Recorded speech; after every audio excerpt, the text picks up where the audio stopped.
needs are provided for by the sun on the earth. Once the day is begun.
out, and everyone gets knocked down.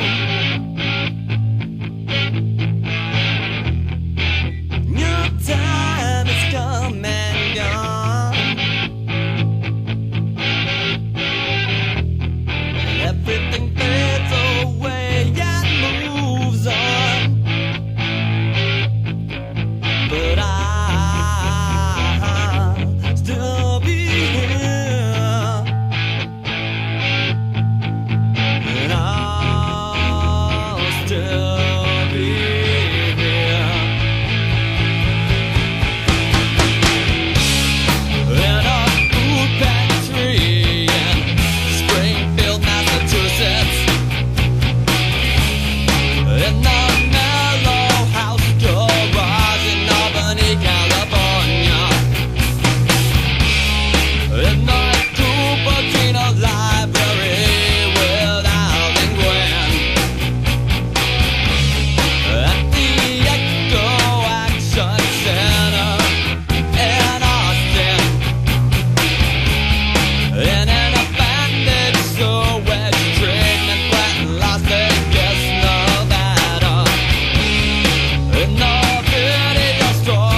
and they say it's just a friend, but it works for A&M. Oh darling, you got what I need. And you say he's just a friend, but he wants to buy your band. Yeah!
Cocaine in the world, babe, ain't never gonna make you happy. Nah, nah, nah. All the alcohol in the world, babe, ain't never set nobody free. No, all the speed and cigarettes and coffee ain't never gonna bring you no kind of hell.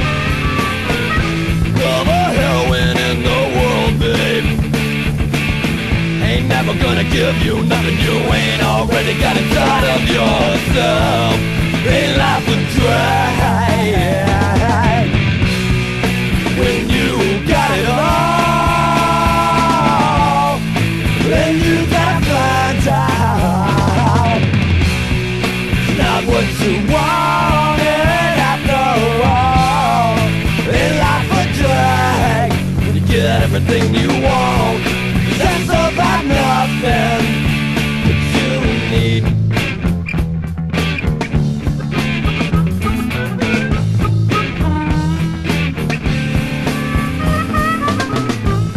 They told me big muscles on my arms were more important than what's in my heart. They told me big brain and big ego is more important than what's in my heart.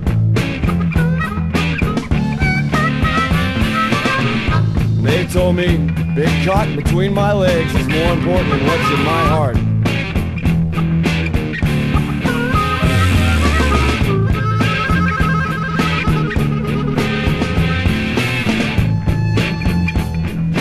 Nonsense.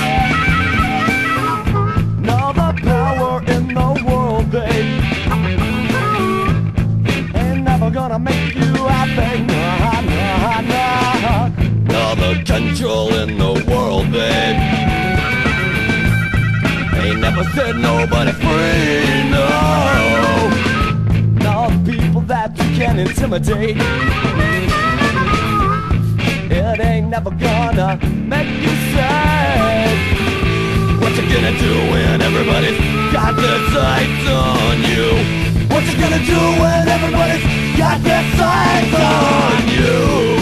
Ain't life a drag when you got it all? Then you gotta find out it's not what you wanted after all. Ain't life a drag? You get everything you want, just about nothing that you need.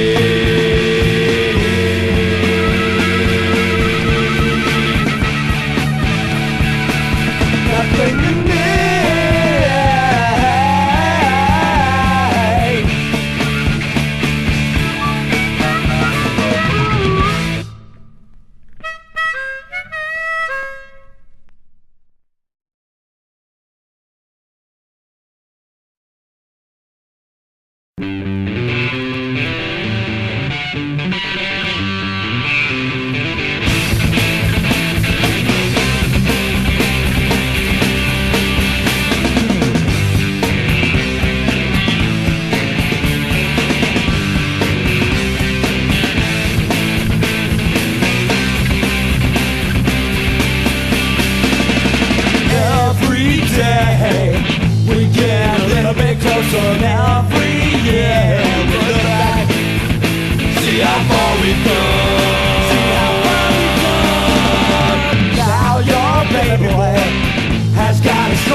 So sit back, Mom and Dad, and listen well. Listen, you always knew that I could make it even when I forgot what I was chasing.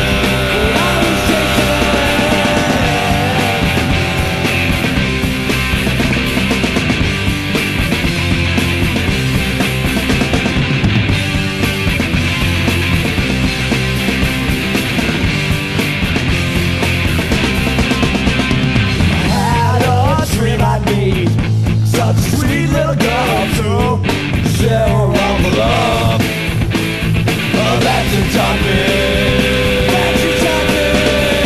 and friend too was good to me as you. But now all my dreams, they have come true now, which leaves me with one final tour to say thank you for all the time you gave, and all the irreplaceable love and understanding. Always cherish the good times that we had, all the good times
messing around with another man. That ain't too cool. Hey, though, heard you shot your woman down to the ground. Hey, Joe, heard you shot your lady down to the ground. Yes, I did, I shot her. Though I gotta mess around with another man. Yes, I did, I shot her. Though I gotta mess around with another man. That ain't too cool. Hey, Joe, where you gonna run to now? Hey, Joe, where you gonna run to now? Where you gonna go? Dick, I'm doing way out east, way out to Mankato. I'm going way out east, way out where I can be free. Ain't no hangman gonna put no rope around me.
My World Number 4 Audiozine.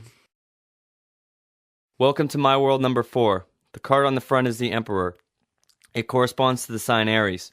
Coincidentally, the bulk of the writing in this issue is about a woman who was an Aries. I say was an Aries because she is no longer alive, which is what this issue is all about. See, quite a while ago, I walked around Oakland and Berkeley with two friends. We went from one abandoned house to another, removing the various obstacles, locks, plywood, etc., that keep people from living in them. I personally opened the upstairs door on this one house by 60th and Whitney in Oakland. A few months later, some friends moved into it. It was right at the same time I got clean and sober. I moved in a couple weeks later. We had house meetings to figure out which drugs were okay to allow in the house. When it became evident that I was the only person who wanted no drugs in the house, I left to live in a different abandoned house. They made rules about some drugs being okay and others not being okay. It didn't work. People who did the banned drugs saw the other people doing the non-banned drugs and rightly called them hypocrites and proceeded to do whatever they wanted. Later on, once there was no rules, a girl overdosed and died in the house. Her name was Lauren Kimberly Bryan. She called herself Blythe Friedman. She was 15 years old. After a while, I found out that the story that was told to the coroner was the only one that was told to the girl's parents, and they didn't even know what really happened. I wrote them a letter. I wasn't really sure if they would want to hear from me or if they would call the police on me or what would happen, but I have a child also, and I thought they deserved at least the truth. I got a call from her mother and talked to her, and she eased all my fears about prosecution. After a while, I asked her mother to write something for my zine, and she was gracious enough to oblige. I put all this together in hopes that some of you that happen to be addicts or alcoholics can hear one voice that isn't a teacher or a cop or a parent or a TV commercial tell you the truth about what drug addiction and alcoholism is all about. I found that somewhere along the way I lost control of whether or not I used. I found myself doing things that went against my values. I found myself compromising every part of my life in the never-ending pursuit of using every day.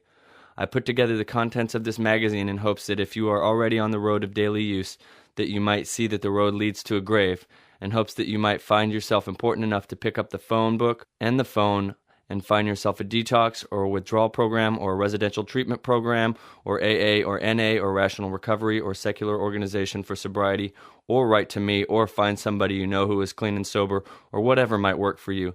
No matter how many times teachers, parents, peers, or cops have told you you're a worthless piece of shit, you don't have to believe it. It is a lie.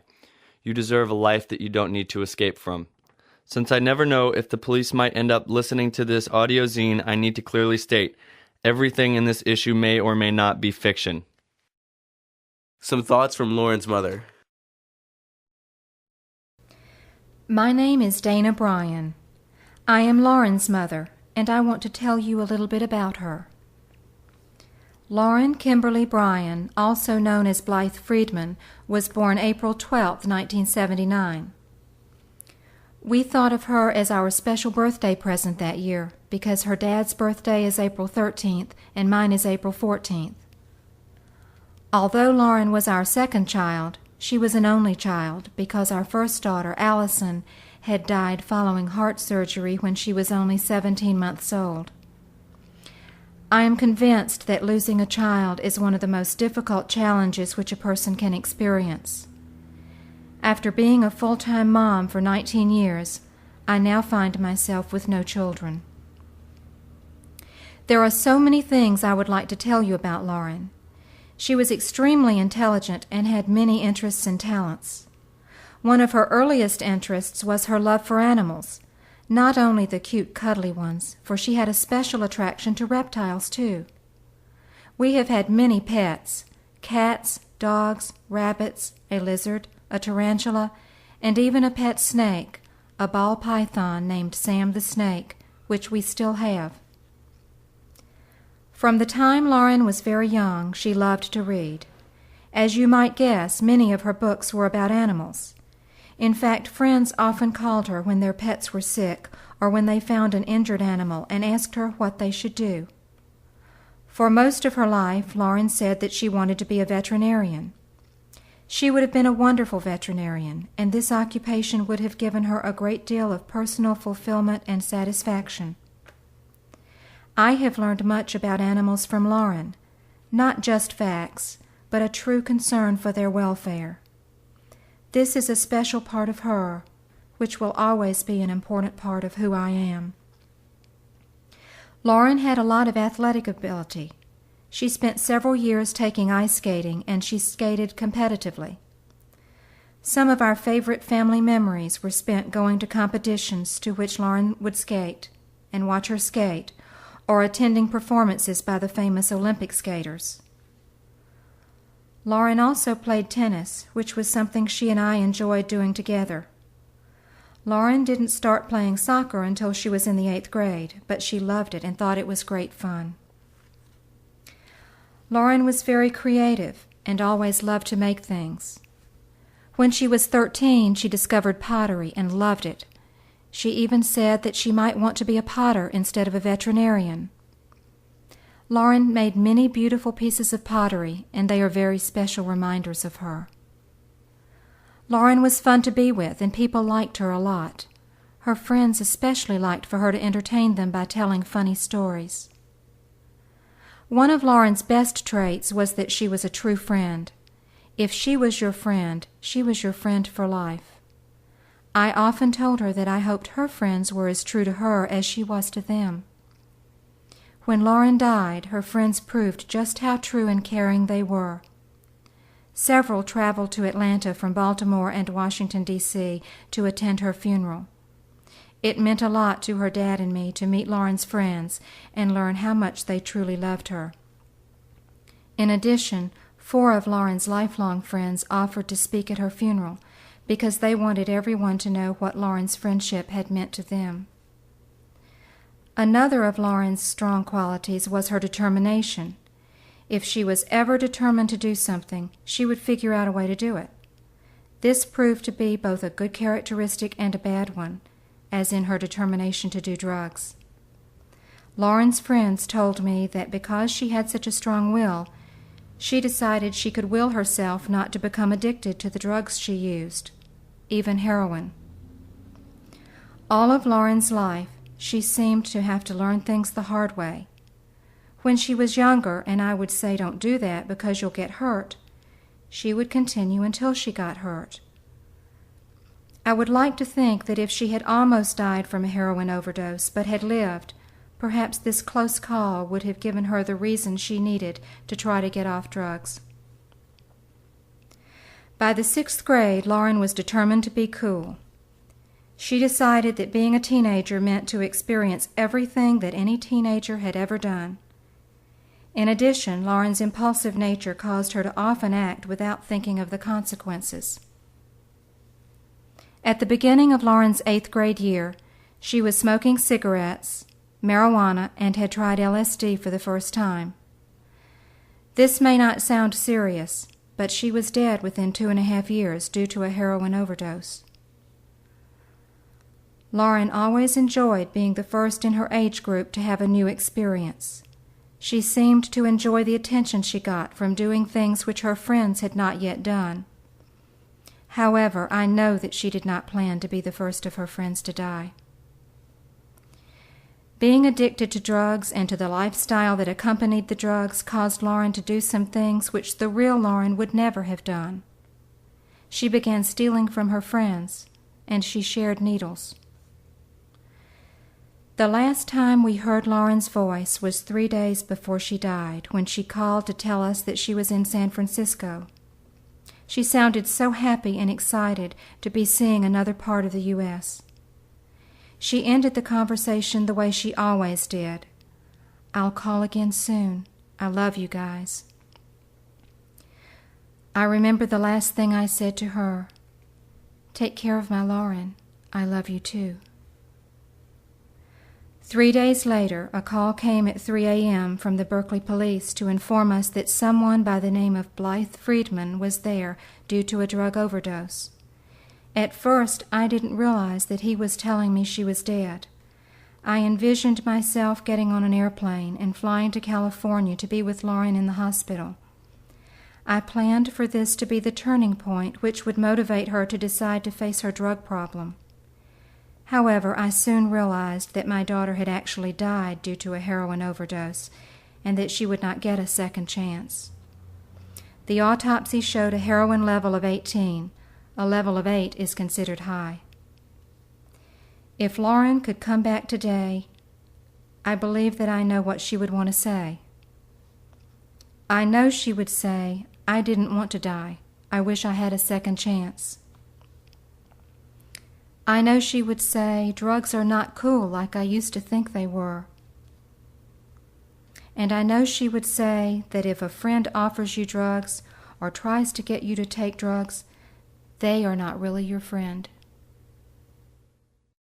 Lauren's poem. They follow me wherever I go, corrupt things that few people know.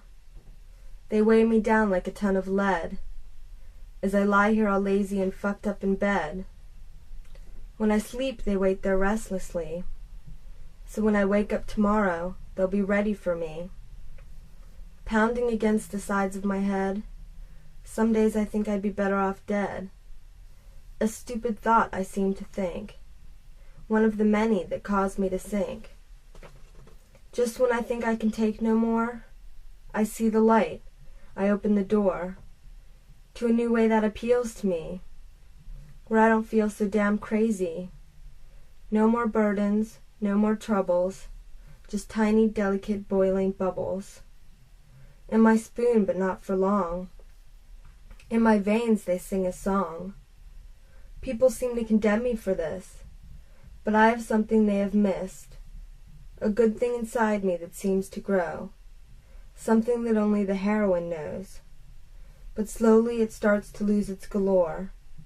Day to day I'm becoming a whore, stuck in a gloomy confinement of a capsule I thought did represent the happiness I once yearned to feel. Fuck, this wasn't part of the deal. Back in my head I go again, just the way it was back then. But now I've got something else after me. To get rid of it won't be quite so easy. This was written by Lauren Kimberly Bryan, who died on March 26, 1995 due to a drug overdose. This was 3 weeks before her 16th birthday. Lauren's parents share this poem with the hope that its message will reach others and may play a part in helping others to have the courage to face their own personal issues and substance abuse. Lauren. I look back in my journal, 2-3 months ago, to a page of a drawing of a girl and a door, drawn in fading brown marker. There are many hastily written words on the journal page, but the most hastily written on the top, a dream about seeing death on my front doorstep. And the door was see-through. I saw death at my front door, could see it coming. I think back to almost a year ago, to the first time I had thought this dream was about the wrong person. I know now that the real person's name was Blythe, or Lauren, whichever you prefer. Now I can fit this name into the dream as I wrote it. The last scene was walking up to the front door from the inside. No runes, it was dark, the door was closed, and a smaller door to view someone at eye level was opened. It was raining out, it was dark. Blythe was slowly, heavily walking up the stairs, or had been. On the way from the steps to the door, she'd been stabbed in the back. Her killer's shadow was receding back from her down the steps. I knew this because she was wet, leaning against the outside of the door, and her face was at the smaller viewing door. The door was invisible, is how I knew. I was rushing to open the door. It had just happened, the stabbing. It was too late, though. I knew by her eyes, sweat, and the way her body leaned toward me. She was going to fall in at me when I opened the door, dead. Her killer's shadow, blue, purple, brown, spilt down the stairs. I wrote this in the earlier part of January, 1995. I was living in a squat in Oakland on 60th Street. 2 months later, I was living in the same squat. On my birthday, March 19th, I had been up for 3 days on methamphetamines, and I decided to sleep. A very dear friend of mine from Austin, Texas, came to visit me later that night or the next day. I don't clearly remember which. I was severely depressed, go figure, and he thought it was the speed. We both agreed not to do any more. 5 days later, I got out of bed. I hung out in the common space downstairs. I lived upstairs, so this venture was supposed to be social, and I watched 3 men who were older than me smoke crack, none of whom had a room there. A guy and a girl walked in on their way to the front room, which was the living room. A guy from New York, a guest of someone's, and some girl, young, punk, with big round eyes that I seemed to recognize. We looked at each other and giggled. I introduced myself, shaking her hand. She introduced herself, and we laughed at our formality. Her name was Blythe, she said. I said I'd see her tomorrow and we'd hang out. She nodded and smiled, and we went into the living room. 10 or 15 minutes later, I heard a sound coming from the front living room. I couldn't figure out what it was. It sounded grating, rhythmic, like coughing or a sore throat or harsh breathing. I asked what the noise was, but no one in the room knew, so I went in the living room to see. The girl I had just met was laying on her back with her backpack under her head, her mouth open, asleep, making this strange noise. "It's the girl," I said. "What's wrong with her? She sounds like a dog with kennel cough." "I don't know. Nothing. Nothing. She probably has allergies or asthma, or she's sick or snoring or something." That was the response I got from the people in the room with me. "Are you sure?" I asked. They were sure. I looked at her, such a young girl I thought. She was so tired that she just passed out asleep on her backpack. She must be so tired. The next day, I was gone for the entire day, selling stuff at the Ashby Flea Market with someone. It was the first day I'd gone out of the house for 6 days. It was Sunday, March 26th. I returned to the squat between 9 and 10 o'clock p.m. There was this guy who said his name was Chaos. He later changed it to Joel and God. He said, "You gotta see this girl in the living room. She overdosed on heroin, but she's fine now. She's just sleeping." He said this as we were walking to the living room, through the kitchen, the hallway, the common room. I was pretty confused as I followed. There were quite a few people there just doing what looked like normal social things. In the living room, Blythe was laying on the floor. She didn't look all right to me. Her color looked all wrong. She was pale, and her lips looked like porcelain. "She doesn't look fine to me," I said as I knelt down to check her pulse. "Oh, no, she's fine. We already took care of her, and she's just sleeping now," said Joel, Chaos, God. But I found her pulse. It beat 3 times, and then it stopped. I was in a panic. I was in shock. I felt her pulse stop. I told Joel, and we looked at each other for a second, and I knew that we should give her CPR, but I couldn't think clearly. Instead, I ran downstairs to the basement to get help from someone. I started to say his name. I know, the girl in the living room. I already helped her and put her in the shower, he said, responding to my fear. But her pulse just stopped. We need to do CPR. Will you help? We ran upstairs. Joel was still there. The other guy started to do CPR and looked in her bag. He found an asthma inhaler and used it to help her with the CPR. He told me to lay down next to her, keep her warm, hold her hand. I did. I laid in the blanket with her. I held her hand. I tried to give her my body heat. She was cold. I put my most special ring on her finger and told her in my mind that I did that. I kept telling her that if she wanted to come back, she could come back, to please come back, that it was all right. If you want to come back, come back. Please come back. If you want to come back, come back. Please come back. It's all right. Just come back. I saw a wooden scarab beetle laying on the floor near her things. I grabbed it and put it between our hands. Her hand was cold. There was no return of heat. It seemed to me that I could feel her spirit traveling. It seemed to me that I could feel her fear, that it was because she was starting to realize how far out of her body she was. It seemed like she was afraid that she couldn't come back. I held the scarab beetle between our hands and told her that the scarab beetle was for travel between the worlds of life and death, that it was all right, that she could come back if she wanted to, that she just had to want to. The CPR worked enough to get a faint pulse. It kept coming and going. Her color wasn't coming back. By then there were a few more people around. An older drug dealer, a friend of mine, looked concerned. I didn't know she was so bad. We could shoot her up with salt water. I've seen people come back from worse than her. We need to do something. We need to get her to the hospital, I said. We can call an ambulance, someone else said.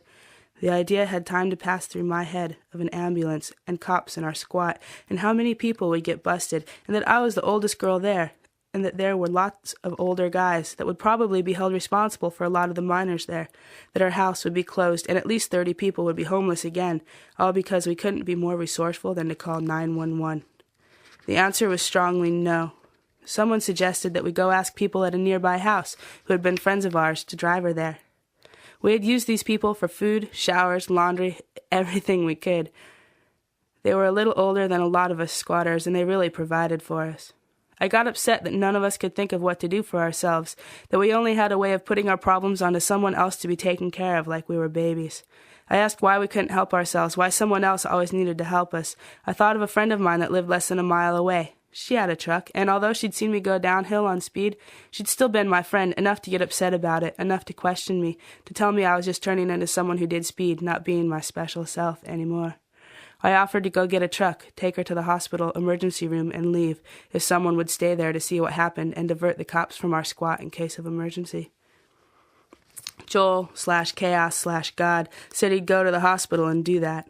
I left to get my friend's truck with my older drug dealer friend. We walked so fast we were at a slow run. I knocked on the door. She answered. I told her I was in an emergency situation. I couldn't tell her what happened, but that I needed to use her truck, and that when I brought it back, I'd tell her why.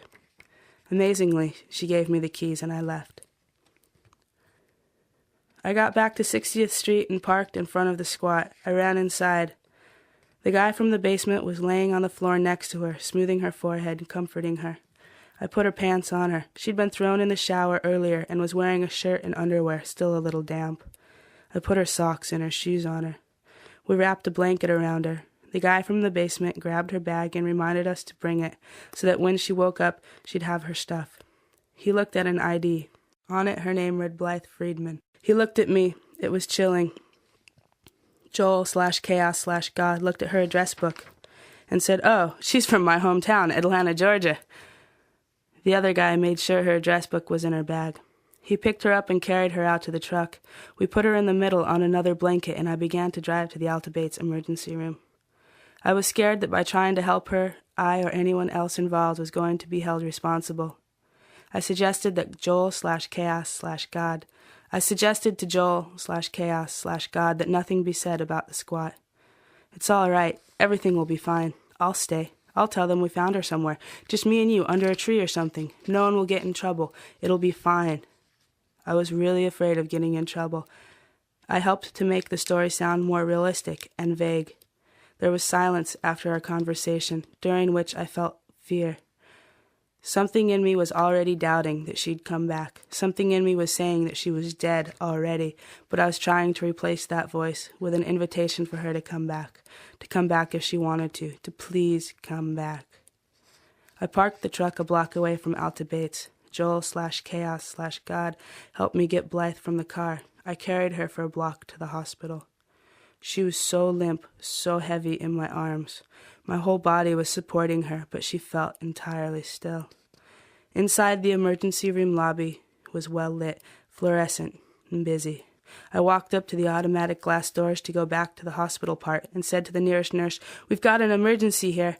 "You can't just say that. You've got to tell us what's going on. What happened?" the nurse yelled. She was loud and abrasive, but I think I looked scared. "Okay," I responded. "I think she's had a heroin overdose. There's a needle mark in her arm, and there was a wheelchair to put her in and people wheeling her away. She was past the glass automatic double doors, down the hallway. It had only been about 10 seconds. "My ring," I said as I started going towards her, receding in a wheelchair. 2 people stopped me. They said I could get it later. I think I was scared to leave her. I perceived it as leaving her alone. But I turned and ran. I was worrying about my friend's truck, my friend who had helped me without asking why. I was so paranoid. I thought we'd all get in trouble because Blythe shot drugs in our living room. I got out the door. Joel/Chaos/God followed me. He grabbed my arm. I stopped. He reassured me that nothing would get back to the squat. I was a mess. "I gotta go give back her truck. Get my ring back, okay?" I asked. That was at 10:45, or a couple of minutes earlier. I returned the truck to my friend. On the way, I saw an older drug dealer friend of mine who'd gone with me to get the truck. We dropped the truck off together, and I told her why I needed to use it. She was sad and disgusted. We walked home. "She'll be fine, Elvie Jo, don't worry," he said as we walked. I tried to empty my brain. I occupied myself with someone who came to visit until Joel/Chaos/God returned.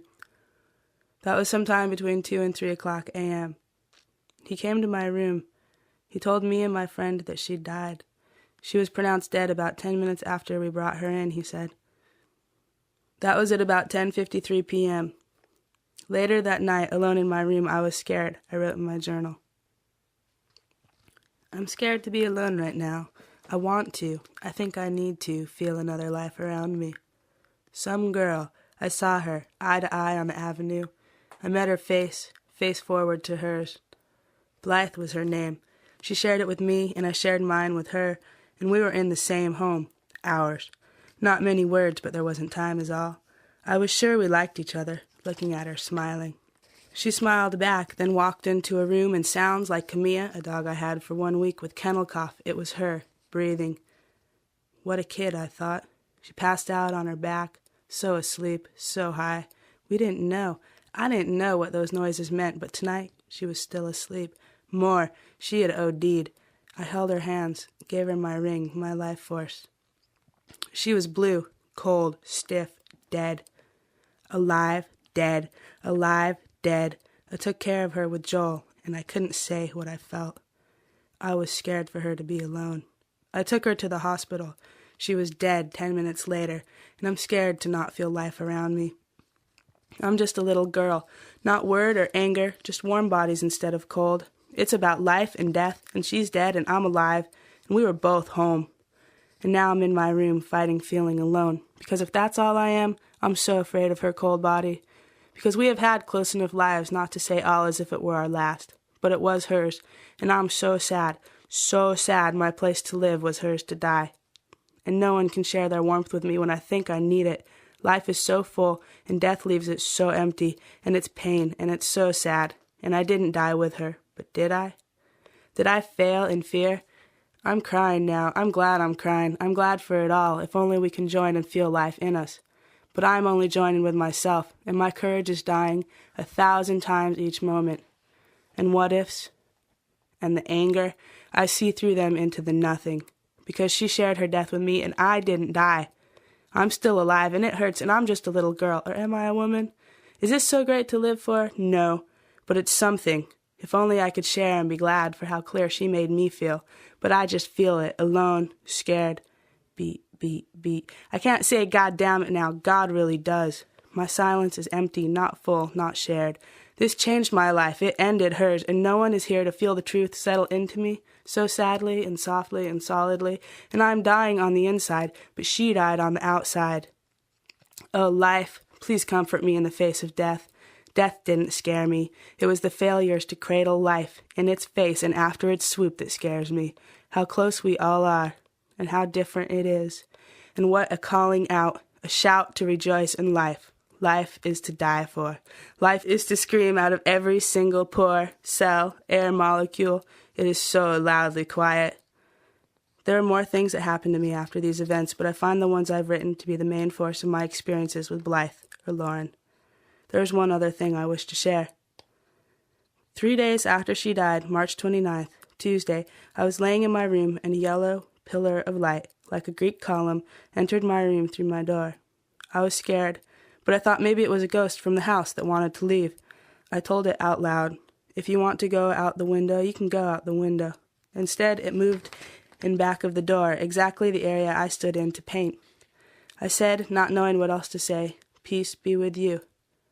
The yellow column started to disappear from the bottom up and looked like a stalactite and was gone. It left a heavy presence, a huge feeling of peace. I'm very sure it was Blythe's spirit finding rest and leaving this place. To the 15-year-old girl that I never met. Not like a light bulb. No, it didn't happen that fast. More like a candle drowning in its own wax. The flame sputters. It gets faint.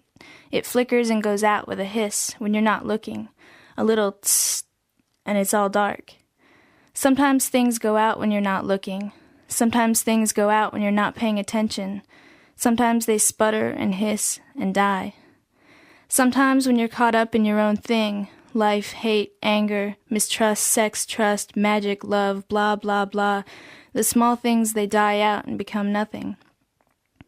I saw it coming, noticed the flame was dimmer, saw it flicker and wave, making shadows move up on the walls.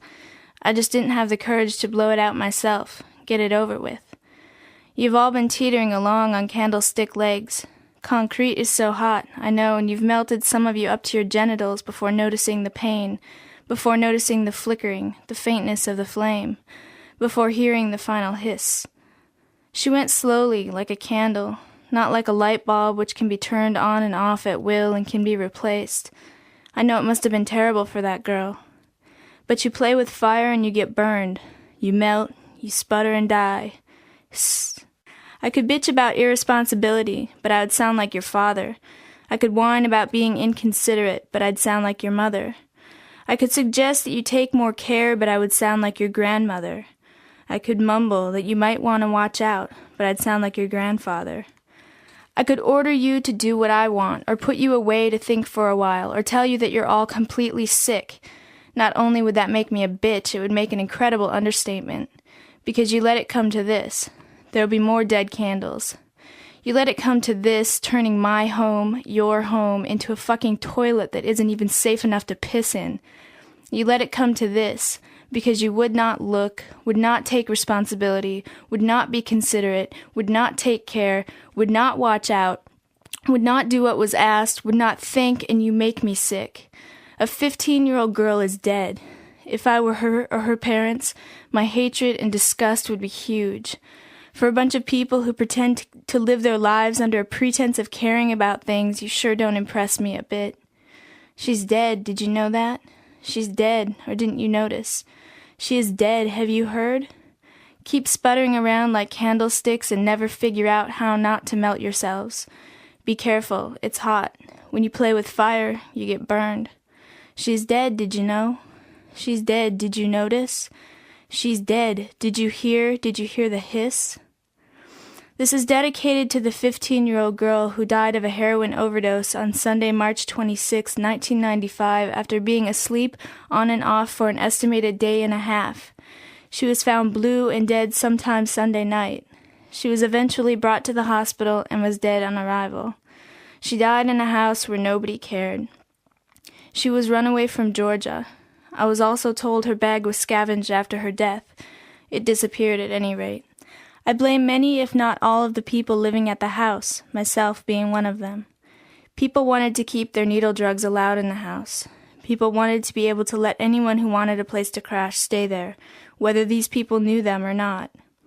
I disagreed, but to make rules against anything would be an infringement on people's freedom. It's my fault too, because I didn't fight it. And now because no one knew the girl and heroin was allowed in the house, a little girl is dead. Her own decision is the one that killed her, but prior decisions made by people in the house allowed it. Rather than give up the house after her death simply for the fact that someone died there along with the sanity of the home, no one reported how she died or where. They said they found her under a tree. Her parents will never know the truth, but I do, and now all of you listening do. People have painted over the walls which were graffitied with messages about her death and are going on with things exactly as they were, not feeling, not caring, not giving respect to her or her family by letting it at least be remembered and learned from. Nothing. I want to tell those people that no matter how many coats of paint you put over it, it won't cover it up. No matter how hard you keep your fucking smiling lips clamped together by not talking about it, it won't be forgotten. Not by me or you or that little girl's family. Keep on pretending that you're okay, that everything's okay. You'll all fade out of existence too, one by one, and the only thing I'll ever remember you for is how your selfishness and your ignorance aided a 15-year-old girl in ending her life before she even hardly got a chance at it. And you call yourselves the revolution, the people who have open minds and big souls. Your bullshit makes me sick. Your bullshit kills people every day. Charlene. Charlene was a friend of mine. She was an Aquarius woman. She was roughly the same age as I am. She had sexual abuse issues just like I do. She was very angry like I am. She wanted personal and social revolution more than anything, just like I do. She was in a lot of emotional pain, just like I am. She used chemicals and alcohol and other unhealthy things to medicate her pain, just like I used to. She dabbled in multiple partners and the depression that accompanies multiple broken romances and a broken heart and past sexual abuse. She had one major relationship with a guy that ended. Then he sent her things in the mail indicating that he was going to kill himself and that it was all her fault. Then he threw himself in front of a subway train in New York City. She seemed okay, but I guess we all do on the outside. She kept using the chemicals from time to time. I was in a frame of mind where I knew that I was going to have to quit using eventually. I put it off with rationalizations like, I'm young, so I got 10 to 15 years of using left. Charlene was a little younger than me. She did some heroin in San Francisco. It was too strong, and it killed her. My system of denial slipped into the other world with her. I never told her that I thought she had a problem. I was too busy trying to convince myself that I didn't have a problem too. She died, and then I didn't have to. I keep writing these stories about drugs and death because I hope to affect your consciousness. I would hate to think that half the kids are going to have to die just so the other half can get clean. Stolen. I thought I might make a short list of what alcohol and drugs have stolen from me. What I've sacrificed to them would probably be a better way to look at it. It's just another rebuttal from me to the idea of addiction using being a victimless act. My health, my teeth, my ability to retain body weight, my lungs, lots of friendships, lots of time wasted on what I thought were friendships. 11 years of my time and energy, a relationship with my daughter, relationships with other relatives, my honesty, integrity, and values, my ability to have a romantic relationship, my ability to respect women and other people, any and all money I came by in the 11 years I was using, my ability to eat, sleep, relax, and be calm, my natural sense of being connected to the rest of the world and its contents, the trust and respect of my peers and family, not to mention wasting the time, energy, love, caring, nurturing of everyone around me. Knew a girl who had a miscarriage on the bus on her way to Highland Hospital. Knew a girl who was 17 and pregnant. She shot heroin in her arm. Knew a girl who was 23. She did an overdose and died, and now I guess she's free. Knew a boy who threw his body in front of a train. Guess he couldn't take the hell that lived in his brain. Welcome to Berkeley,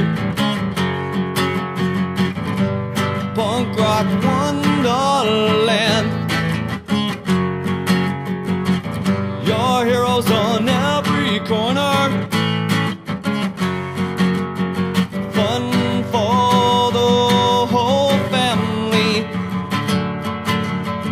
Fun for the whole family. Knew a girl who couldn't stand being attacked. She died when 3 bullets pierced her back. Knew a boy who tried to stop a fight, he got stabbed to death. Knew a girl who was 15 years old, she died of an overdose and no one seemed to notice. My mama got gang raped, brought me in the world and gave me away. Welcome to Berkeley, punk rock wonderland. Your heroes on every corner, fun for the whole family, fun for the whole family.